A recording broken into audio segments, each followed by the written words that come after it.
So now that MLB The Show has a couple of collections that are expensive to unlock, like the Shohei Ohtani and all the future collections that we are going to get in MLB The Show Twin, because we can guarantee that there's going to be more collections, bigger collections where you're going to have to spend some stubs. That's where this video comes into play for stub making methods, and it might be one of my favorite methods in MLB The Show 21 because one, it is low risk. Honestly, I don't really think there's any risk to this stub method at all, in my opinion. One, you just have to keep track of the roster updates that we make videos on the channel, so make sure you leave a subscribe on the channel and a like, but keep an eye out on roster update videos on the channel. That's one thing that you'll need to do. Two, you do have to have some stubs to invest initially, so whether you have 10k 50k, you're gonna need some stubs at first to start this method.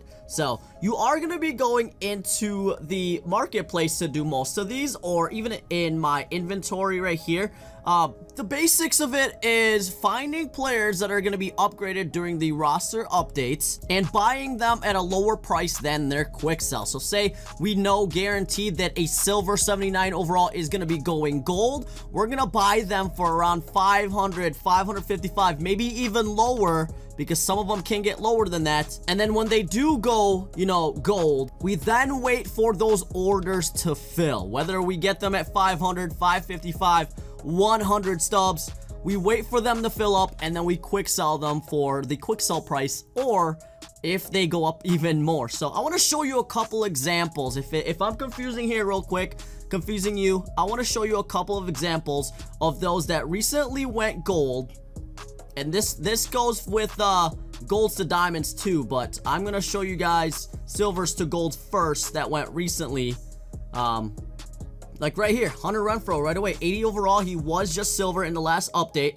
And if you see on the top right here, his buy now is 1,184, but his sell now for a gold is 251. That's because those players that don't follow social media or just play casually, they pull this Hunter Renfroe and they click sell now right when they pull them, right? And they don't think about the quick sell price, because they can quick sell this Hunter Renfroe at 1,000 stubs. Instead, they click that sell now, so it sells to the highest bidder for sell now, and that price just keeps going down. So now everyone that's getting it for that 251 or lower or just above that, they can now turn around and sell that for a quick sell of 1,000, or sell it at the buy now at 1,184. So 800 to 900 stub profit every single time you get that card at 251. Now you can't do this after they've already gone gold, because if we go in there and I try to buy this card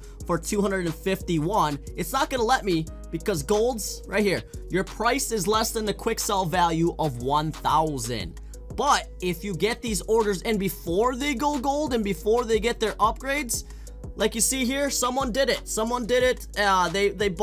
They tried to buy 183 worth at 250 stubs each, and they're about to make some great stubs right here. So someone's doing that method there. The guy at 229 in the sell now there has 317 orders at the 229. They're gonna make 750 stubs per quantity, so they're gonna make a lot of stubs doing this method. So now say we know for guarantee that Christian Vasquez is going to be going gold in the next update, roster update. We're then going to go ahead and buy or put in orders for Christian Vasquez at around, I would say, I've been doing it at around 500 and maybe a little bit lower than that each, right? So that way I'm not waiting too long for those orders to fill.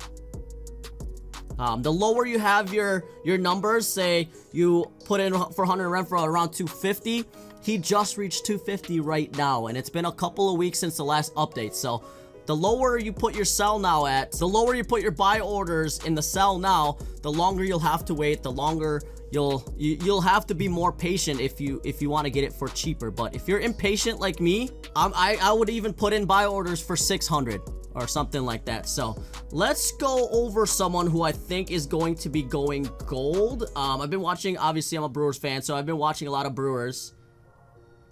And someone that possibly I think could go gold here in the very near future. I don't know if it's going to be on the 30th, but Avisail Garcia has done really, really well ever since going into the All-Star game and started out with a bang. These first 3 games against the Reds. Avisail Garcia, I think, could possibly go gold.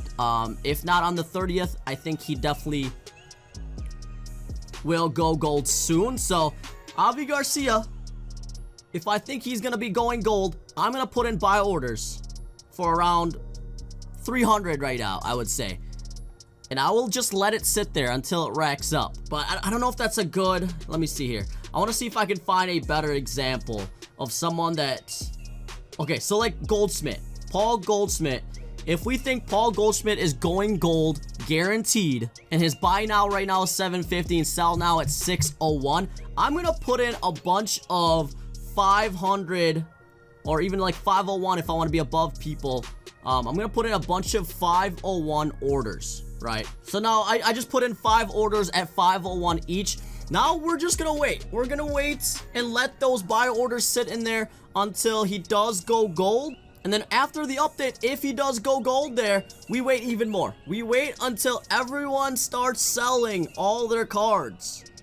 Until it gets to my 501. And then once those numbers fulfill, once those orders fulfill at 501, I'm gonna quick sell those 5 that I got for 1,000 stubs, because golds are 1,000 quick sell, diamonds are 5k quick sell. So I'm gonna be making at least 499 each. We're gonna double our stubs from those 5 that I put in there. So I'm gonna double my investments just by doing that. And this is where the low risk thing comes into play, because those stubs get to sit in there the whole time. It's not like they're gone. If I wanted to cancel it out, I just go into my orders and I can cancel it out if I need to.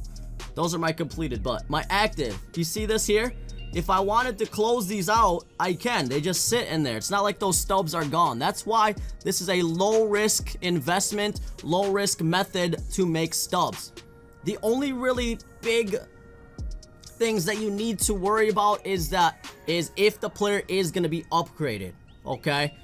So that's why I said watch my roster update prediction videos, because we do a pretty good job.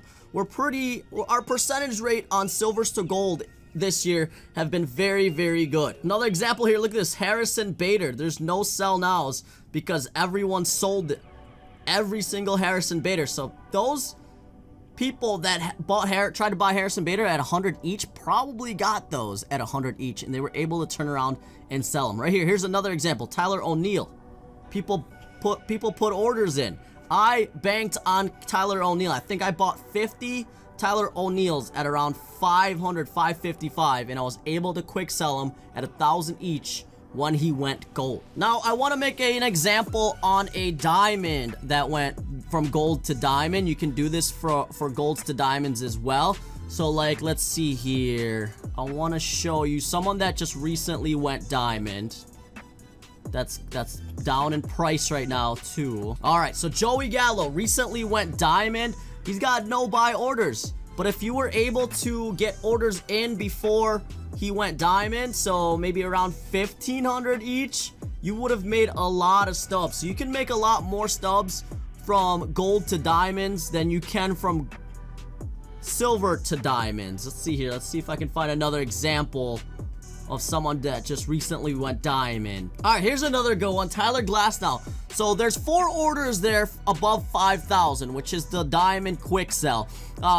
But those that got the orders in at around 1,011, they're locked in for those orders, right? Until you take them out of your orders, they're locked in for those orders. So once that 1,011 stubs gets filled, and he gets 4 of them, he's gonna be able to, whoever's using it, he or she, they're gonna be able to quick sell that Tyler Glasnow for 5,000, since the diamond is a 5,000 quick sell. So they're gonna profit 4,000 stubs each for every single one that gets filled there. So I know it may seem a little confusing if you're not familiar with the marketplace, but you can see here how you can make a ton of stubs just by doing this, right? So I want to make one more example of someone that I think is going to be going diamond really soon. So that way I can show you like a little scenario of what you should exactly do before they get upgraded.